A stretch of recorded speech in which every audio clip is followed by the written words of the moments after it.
तो first year में कुछ पेडागोजी सब्जेक्ट मिलेंगे 2, जो कि आपके ग्रेजुएशन में बेस होंगे। अब ये कैसे कैसे मिलेंगे, इनका क्या क्या कॉम्बिनेशन रहता है, इसको एक बार आप समझ लीजिए। पेडागोजी सब्जेक्ट का कॉम्बिनेशन, इसमें क्या हो सकता है कि आप साइंस साइड से हो। अगर आप साइंस साइड से हैं, आपने बीएससी की है, तो ऑब्वियसली आपके पास कौन सा सब्जेक्ट हो सकता है? हो सकता है आपके पास पीसीएम हो, फिजिक्स केमिस्ट्री मैथ, या हो सकता है आपके पास पीएसएम हो, फिजिक्स स्टैटिस्टिक मैथ। तो इन दोनों ही सूरतों में आपको क्या सब्जेक्ट मिलेंगे? एक तो फिजिक्स मिलेगा, फिजिकल साइंस पूरा नाम उसका हो जाएगा, और प्लस में साथ में आपको मिलेगा मैथ। ठीक है, ये दो आपको हो जाएंगे, पेडागोजी 1 हो जाएगा फिजिक्स, पेडागोजी 2 हो जाएगा आपका मैथ्स। ये कॉम्बिनेशन हो गया।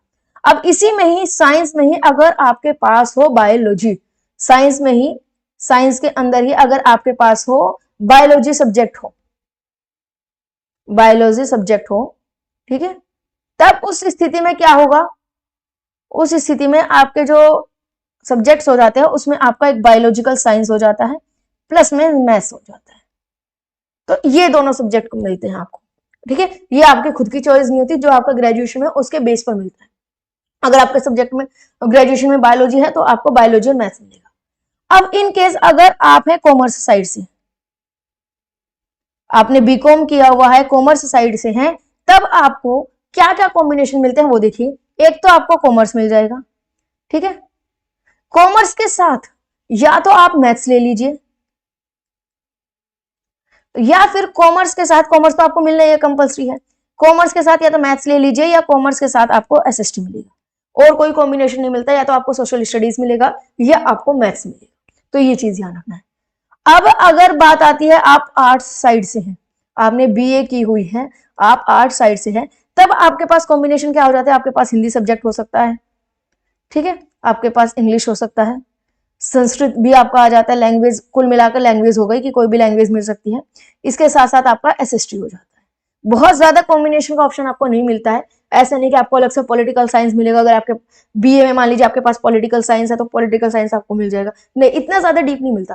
क्योंकि यहाँ पर आपको ये समझना होगा कि अगर आप बीएड कर रहे हैं तो आपको 8th क्लास तक माना जाता है कि आप पढ़ा रहे हैं। टीजीटी का एग्जाम देकर आप ज्यादा से ज्यादा 10th क्लास तक पढ़ा सकते हैं बस।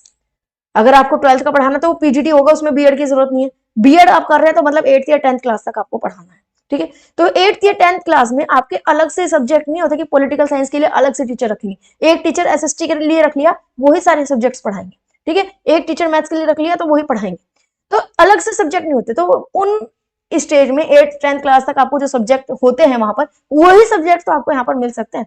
अगर आपको यहाँ पर मान लीजिए कॉमर्स है आपके पास, आप ये चाहने लगे कि हाँ पेडागोजी में आपको अकाउंट्स का अलग मिल जाए, बिजनेस का अलग मिल जाए, तो वो चीज पॉसिबल नहीं है, क्योंकि 10th क्लास तक वो सब्जेक्ट होते ही नहीं है बच्चे को। तो आप क्या करेंगे उस चीज का लेकर? तो जो सब्जेक्ट होते हैं वहां पर, तो वो कॉम्बिनेशन आपको उसके अकॉर्डिंग मिलते हैं। तो आपको यहाँ पर हिंदी, इंग्लिश, संस्कृत या एसएसटी, इनमें से ही आपको कोई मिल जाएगा। अब ऐसा नहीं कि आपको हिस्ट्री मिलेगा अलग से, हिस्ट्री ऑनर्स से क्या हुआ तो इन्हीं में से आपको कॉम्बिनेशन मिल जाएगा। आर्ट्स वाले एक बार अपने कॉलेज में कांटेक्ट जरूर करिएगा, या सभी मेंबर्स एक बार अपने कॉलेज में कंफर्म जरूर कर लीजिएगा, ताकि आगे किसी की कोई दिक्कत ना हो, क्योंकि कॉम्बिनेशन यही रहेगा 99%। लेकिन 1% आपके अपनी श्योरिटी के लिए, कंफर्मेशन के लिए आप कॉलेज से कंफर्म जरूर कीजिएगा कि वहां पर कौन सा ऑप्शंस अवेलेबल है। तो ये चीज आपका रहेगा। आई होप अब पेडागोजी सब्जेक्ट से रिलेटेड किसी तरह का कोई डाउट आपका नहीं होगा, किसी भी तरह का। ये अपने कॉलेज फ्रेंड्स के साथ कॉलेज ग्रुप में शेयर कीजिए, ताकि ज्यादा से ज्यादा मेंबर्स हमसे जुड़ पाए। आज के लिए बस इतना ही, मिलते हैं आने वाली वीडियो में। आज के लिए धन्यवाद।